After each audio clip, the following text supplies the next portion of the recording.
ఈరోజు కథ మాయ మంత్రగత్తె. అనగనగా సప్తగిరుల మధ్యలో చంద్రగిరి అనే ఒక అద్భుతమైన రాజ్యం ఉండేది. ఆ రాజ్యం పచ్చని పొలాలు, సువాసన వెదజల్లే పూల తోటలు, వెండి తీగలా పారే నదులతో ఎంతో అందంగా ఉండేది. ఆ రాజ్య ప్రజలు ఆనందంగా జీవించేవారు. కానీ రాజ్యానికి ఉత్తర దిశలో ఉన్న కాలవనం అనే అడవి గురించి మాత్రం ఎవరూ మాట్లాడటానికి కూడా ఇష్టపడేవారు కాదు. ఆ అడవి మధ్యలో నల్లరాతితో నిర్మించిన ఒక పురాతన కోట ఉండేది.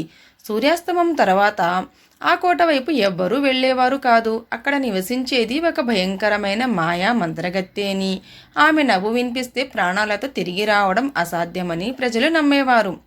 రాజ్యంలో పెద్దలు పిల్లలకు కూడా హెచ్చరించేవారు, చీకటి పడిన తర్వాత కాలవనం వైపు వెళ్ళకండి అని.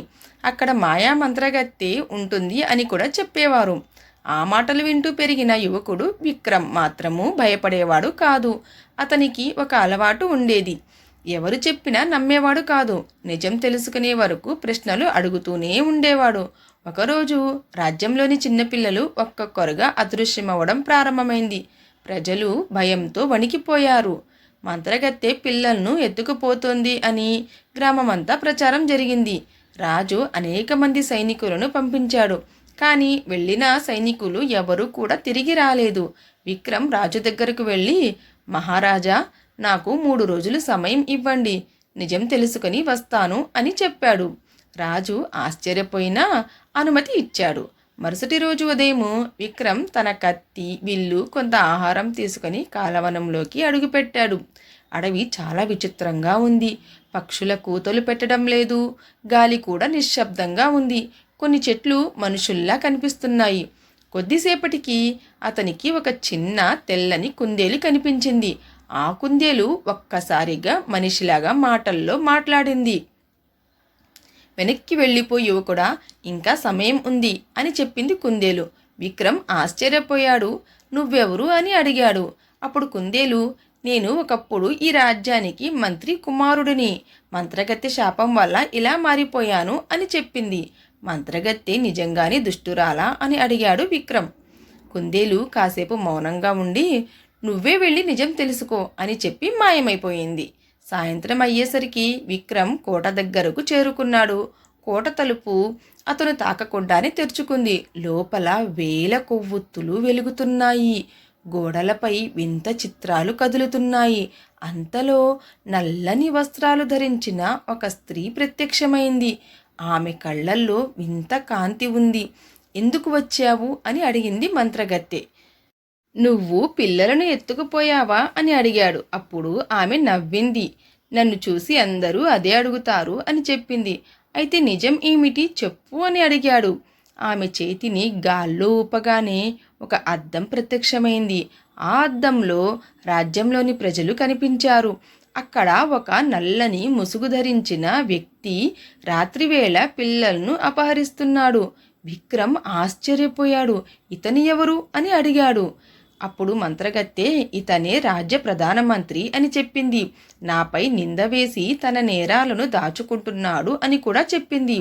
అయితే నువ్వు ఎందుకు ప్రజల ముందు నిజం చెప్పలేదు అని అడిగాడు. అప్పుడు మంత్రగత్తె ఎవరు వినరు, భయం ఉన్న చోట నిజానికి విలువ ఉండదు అని చెప్పింది. నా పేరు మాయాదేవి. ఎన్నో సంవత్సరాల క్రితము నేను రాజ్యానికి రాజవైద్యురాల్ని, ఔషధ నిపుణురాల్ని కూడా అని చెప్పింది. అడవిలోని అరుదైన మూలికలతో ఎన్నో ప్రాణాలను కాపాడాను అని చెప్పింది. ప్రధానమంత్రి మాత్రము రాజ్యాన్ని స్వాధీనం చేసుకోవాలని కుట్ర పన్నాడు. ఆమెను మంత్రగత్తె అని ప్రచారం చేశాడు.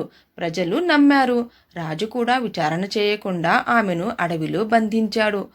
ఆ రోజు నుంచి ఆమె ఒంటరిగా జీవిస్తుంది. విక్రమ్ ఆమె మాటలు నమ్మాడు. నేను నీ నిర్దోషిత్వాన్ని నిరూపిస్తాను అని చెప్పాడు. మాయాదేవి చెప్పింది, ముందు 3 పరీక్షలను పూర్తి చేయాల్సి వస్తుంది. నువ్వు సిద్ధమేనా అని అడిగింది. అప్పుడు మొదటి పరీక్ష మొదలైంది. నిజాన్ని మాత్రమే చూపించే అద్దం ముందు నిలబడాలి. అబద్ధం చెప్పినవాడు రాతిగా మారిపోతాడు. అప్పుడు విక్రమ్ తన జీవితంలో చేసిన చిన్న చిన్న తప్పులన్నీ ఒప్పుకున్నాడు. అద్దం బంగారు కాంతితో మెరిసింది. ఇక 2వ పరీక్ష మొదలైంది. బంగారంతో నిండిన గది. ఏదైనా తీసుకుంటే ఎప్పటికీ బయటకు రాలేడు. అప్పుడు విక్రమ్ ఒక్క నాణెం కూడా ముట్టుకోకుండా బయటికి వచ్చేశాడు. ఇక మూడవ పరీక్ష. విషసర్పాలతో నిండిన గుహలో చిక్కుకున్న ఒక చిన్న బాలుడిని రక్షించాలి.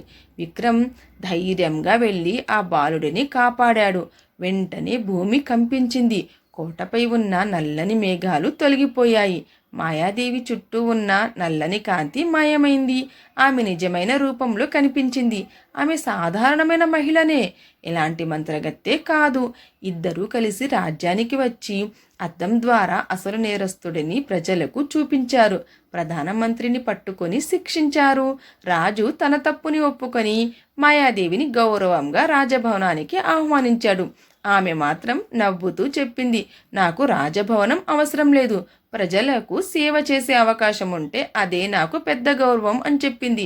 ఆ రోజు నుంచి కాలవనం మళ్ళీ అందమైన అడవిగా మారింది. ప్రజలు పిల్లలకు ఒక కొత్త కథ చెప్పడం ప్రారంభించారు. మాయ మంత్రగత్తె కాదు, నిజాన్ని కాపాడిన మహాజ్ఞానవతి అని.